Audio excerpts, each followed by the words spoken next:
Hello again, it's Noob, and here we have a really hefty and very beautiful, I think, Ankerlas 8333 series hardened lock. I think it's got 11 active discs. You've got to get the key the right way round, and I'm not sure what that really means. The cutout doesn't actually look anything like the key, but you put it in this way, I think. Put it in, all the way to the bottom. You know what these disc retainers are like, the right pain. There you go, all the way to the bottom. That key goes deep.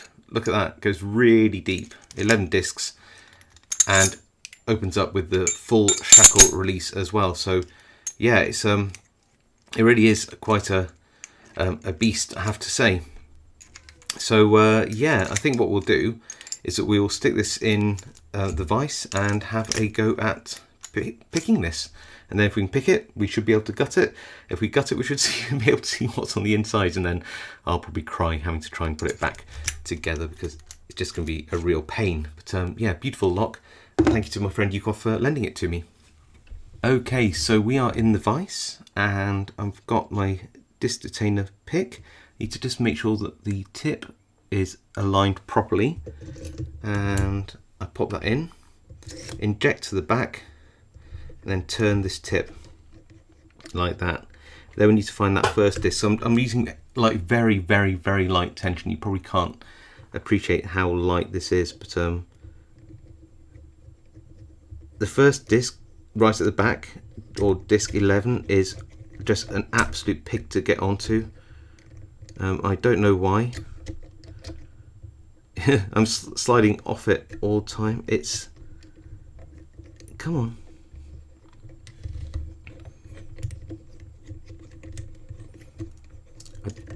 It's just like a real pain to get onto. Genuinely, I can't figure out why either. So I need to.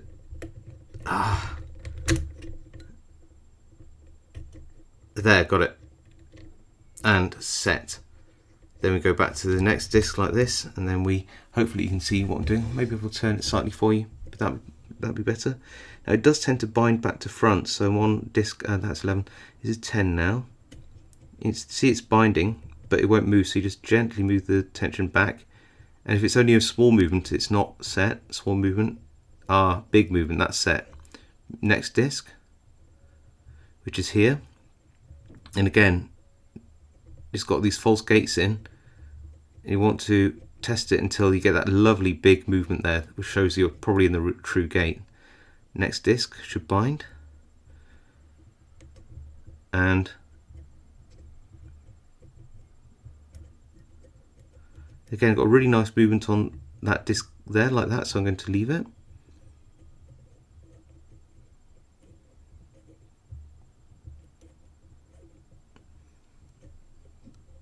I'm on, so if that disc here, get back onto it if I can.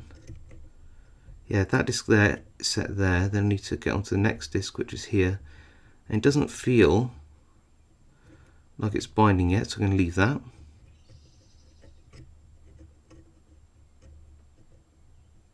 Next disc, nothing. Next disc, we've got something. And again, oh, just slipped off the disc a little bit there. Come back to it. Next disc, feels okay. Next disc, and then right to the end. So let's go back through. So I just clicked some of those last discs. They didn't feel like they were binding heavily. So let's try this one. This is binding heavily. This is disc 2 because we're tensioning on disc 1. No, no, yes. Next disc along. No, no, oh yes, I think. So that's good. That feels okay. Next disc. Feels okay. Right, I'm going to go back to the back now and try from the front. So this is disc 10. Feels good. Disc 9.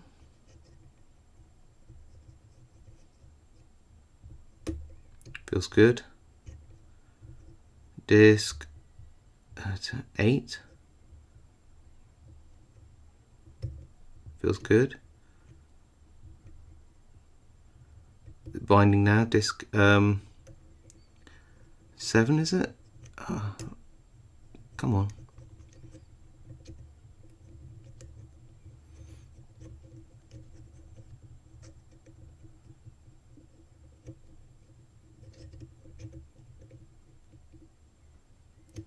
Okay, disc 6, and we have the open. I didn't expect that. Wow, that just opened a lot quicker than I thought.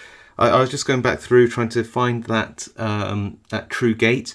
The gates on this are so wide. Honestly, they're quite easy to feel, but I just clicked randomly sort of at the top. The disc 2 was binding heavily, the other ones weren't, so I just set them to where I thought they were, but I must have just got them into their gates. So that's really cool. Do you know what? I didn't even show you the bitting of the lock. So this is the key. Now I believe that this is disc 11, 10, 9. So those are all discs you need to turn all the way. So that's a 0 cut. So 11, 10, 9, 8, 7, 6. So 8 is almost, you just have to turn it a tiny bit. So 11, 10, 9, 8, 7 and 6 a little bit further. 5, again, barely turn it. 4 and 3. And then I think 2 and 1 are also 0 cuts on here. So let's see if I can't withdraw the tip and gut this. I'll do this very quickly. Little pinning tray from my friend Padlock in Spain. Then I go in like this. Take this little grub screw out.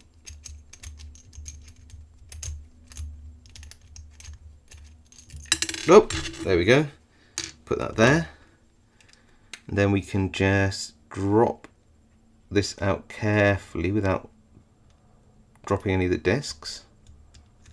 So I've got that disc pack, and we'll leave the rest just to one side for a minute. I've got the sidebar, which is just dropped into my fingers. Got this this little spinner, which I put there, which is the top, and that's just the, don't know what you want to call that bit. I guess it's the anti-drill plate bit. Actually, I'll put that at the bottom. Then what we're going to do is take these out and put them down, facing up how they would be. So it goes disc, spacer, disc, spacer. I might go down this way. Disc, spacer, disc, spacer. You're going to get really tired of me saying this. Can you guess what I'm going to say next? You never ever guess. It's going to be disc, spacer. These spacers are really glued to the discs with grease. I am interested to know why we had the last disc being so hard to get onto, but maybe it will tell us, and maybe it'll just look like normal and we'll have no real idea. Oh, I think it's because it's like really profiled, unlike the other ones. So I'll put that there, and that's that little plug or core. So if you look here, most of the discs, apart from the first one and that spinner, don't have a big sort of set of profiling. So there's that one is really like a tensioning disc, I guess, and the bottom one is like a tensioning disc, but they have that profile which fits with that shape of the tool. So getting onto it was quite difficult because you have to get exactly into that shape. I mean, look how tight a fit that is. I don't know whether you can see on camera just how hold on, how tight a fit that is for that tool. It's almost like a precision fit. Can you see that? So yeah, that's why it's so hard to get onto that last disc. Then the rest have a bit more space to deal with, which is fine. Let's see what has false gates on it. So there's a true gate only on disc 1, and on disc 2 true gate only, disc 3 true gate only, same with disc, oh no, hold on, no, there is a false gate on disc 3 there, so there is just that little step here. But disc 1 and 2 no false gates, disc 3 there is. There's a small, yeah, you see that notch there on disc 4, so false gates there. Again, a nice false gate on disc 5. 2 false gates on disc 6. Get on camera, so there's one on either side of the true gate. Disc 7, so look here. Again, 2 false gates, either side of the true gate. Disc 8, so a quick look. Only 1 false gate, but it's quite a nice deep one on the left hand side from what you're seeing. No false gate on 9. 10 is no false gate, and 11 no false gates. So yeah, lots of false gates on the discs in the center, but not so much on the ones in the at the ends. So there you go. Well, look, that was a really fun pick. That was the Ankylas 8333 hardened steel close shackle padlock. Really beautiful lock. Really enjoyed picking that. Hope you enjoyed watching. If you did, leave a like. If you haven't subscribed and want to see more content like this, hit that subscribe. Really helps me out. Otherwise, leave some comments below. Read them all. Reply to as many as I can. Stay safe. Happy picking. See you next time.